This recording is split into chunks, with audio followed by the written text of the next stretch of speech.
बिस्मिल्लाहिर्रहमानिर्रहीम। प्यारे दोस्तों, यूनिक इल्म अकेडमी पर खुशामदीद।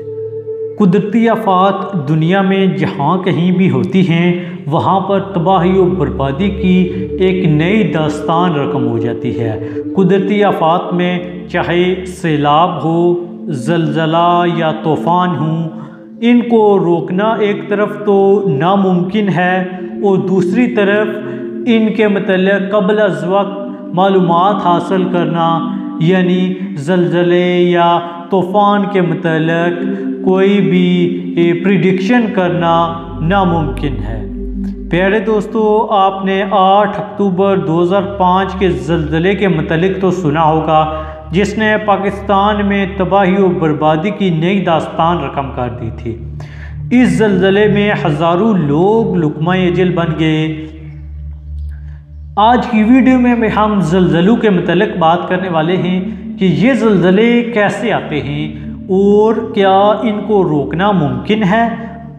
आज की जदीद साइंस के तनाज़ुर में इसके मतलब साइंस क्या कहती है, आप ये तमाम मालूमात तभी हासिल कर सकते हैं जबकि आप हमारी इस वीडियो के साथ जुड़े रहें और काइंडली हमारी इस वीडियो को लाइक भी कर दें और हमारे चैनल यूनिक इल्म अकेडमी को सब्सक्राइब भी कर लें। तो दोस्तों, सबसे पहले बात करते हैं ज़मीन की साख्त के मतलब। तो कहा जाता है कि ज़मीन 4 तहों पर मुश्तमिल है, जिनमें पहली तह को क्रस्ट कहा जाता है, दूसरी तह मेंटल और तीसरी और चौथी तह को आउटर एंड इनर कोर कहा जाता है। इनमें सबसे मोटी तह मेंटल होती है। प्यारे दोस्तों, ज़लज़ले क्रस्ट यानी पहली तह में वाक़ होने वाली मुख्तलिफ तब्दीलियों की वजह से आते हैं। पहली तह यानी क्रस्ट में मुख्तलिफ प्लेट्स होती हैं जिन्हें टेक्टोनिक प्लेट्स कहा जाता है। इसकी मुख्तलिफ अक़साम होती हैं और ये लाखों स्क्वायर किलोमीटर पर फैली होती हैं। प्यारे दोस्तों, ये तो थी ज़मीन की साख्त के मतलब छोटी सी इंफॉर्मेशन। अब आपको बताते हैं कि ज़लज़ले आने की बेसिकली वजह क्या होती है। जैसा कि पहले ज़िक्र हुआ, इनर कोर में एक मादा होता है जिसे मैग्मा कहा जाता है। ये मादा जब पिघलता है तो एनर्जी खारिज करता है। ये एनर्जी टेक्टोनिक प्लेट्स में हरकत पैदा करती है और ये टेक्टोनिक प्लेट्स आपस में टकराती हैं। इनके जो किनारे होते हैं वो आपस में एक दूसरे के साथ मिल जाते हैं। यूं टेक्टोनिक प्लेट्स में जो हरकत होती है वो जारी रहती है। मैग्मा की एनर्जी जमा होती रहती है और एक वक़्त आता है जब तमाम जमा शुदा एनर्जी खारिज हो जाती है। यूं प्यारे दोस्तों, ज़मीन में थरथराहट और जो लहरें पैदा होती हैं उससे ज़लज़ला कहा जाता है। अब बात करें ज़लज़ले के मतलब कुछ वजूहात की, तो सबसे पहली वजह तो टेक्टोनिक प्लेट्स होती हैं जो आपस में टकराने की वजह से ज़लज़ला पैदा करती हैं। दूसरी वजह मैग्मा यानी वो मादा जो एनर्जी खारिज करता है। तीसरे नंबर पर आतिशफ़शां फटना भी ज़लज़ले का बाइस बन सकता है। इसके अलावा जदीद दौर में होने वाले न्यूक्लियर धमाके, जिनकी शिद्दत और खिद्दत इतनी ज़्यादा होती है कि ज़मीन कांप उठती है।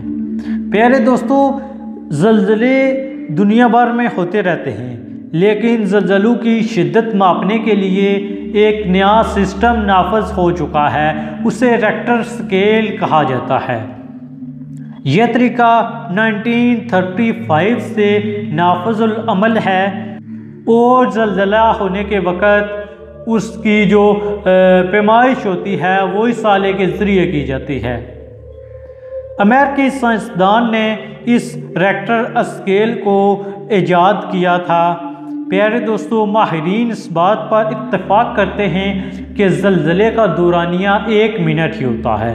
इसके अलावा सबसे ज़्यादा ज़लज़ले वहीं आते हैं जहां प्लेट्स के किनारे आपस में मिलते हैं।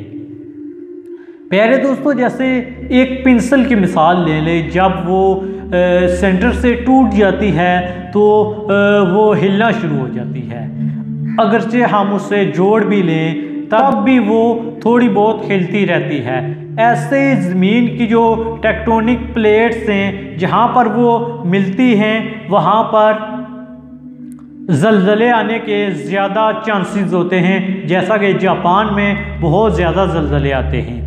इसके अलावा कहा जाता है कि दुनिया का सबसे ख़तरनाक तरीन ज़लज़ला 1960 में हुआ, यानी 1960 ईस्वी में चिली में हुआ, जिसकी शिद्दत 9.5 थी। प्यारे दोस्तों, इसमें 1600 से ज़ायद लोग लुक़मा-ए अजल बन गए थे। आखिर में ज़लज़लों के मतलब कुछ हैरत अंगेज़ मालूमात आपको बताते चलें कि पहले लोग जो पुराने लोग हुआ करते थे वो ज़लज़लों के मतलब क्या राय रखते थे। तो जापानी ये समझते थे कि ज़लज़ला बहुत बड़ी मछली की वजह से आता है। यूनानी लोगों के नज़दीक ये नज़रिया आम था कि दरियाओं का देवता जब गुस्से में होता है, जब उसे गुस्सा आ जाता है तो ज़लज़ला आ जाता है। प्यारे दोस्तों, हिंदू ये समझते रहे कि 8 हाथी एक कछुए के ऊपर खड़े हैं और कछुआ सांप के ऊपर खड़ा है। हमारी दुनिया इन हाथियों के ऊपर खड़ी है। इनकी हरकत की वजह से ज़लज़ला आ जाता है, यानी हाथी हरकत करे, कछुआ हिले या सांप ज़रा सा करवट बदल ले तो ज़लज़ला आ जाता है। प्यारे दोस्तों, हमने भी ये सुना कि जब हमारी ज़मीन को एक बैल ने उठा रखा है अपने सींगों पर, जब वो अपने सींग बदलता है तो ज़लज़ला आ जाता है। ये बहुत सारी तोहम परस्ताना बातें थीं जो हमारे माशरे में आम थीं, लेकिन चूँकि आज जदीद दौर है, इंटरनेट का दौर है और साइंस ने ये तमाम नज़रियात बिल्कुल वाज़े कर दिए हैं, तो प्यारे दोस्तों अब इन तमाम मालूमात को आप आसानी से हासिल कर सकते हैं। तो कैसी लगी आपको आज की हमारी ये ज़लज़लों के मतलब शॉर्ट सी वीडियो, छोटी सी काविश। उम्मीद है कि आपको पसंद आई होगी। हमारे चैनल को सब्सक्राइब कर लें और अपना ख्याल रखिएगा। अल्लाह निगहबान।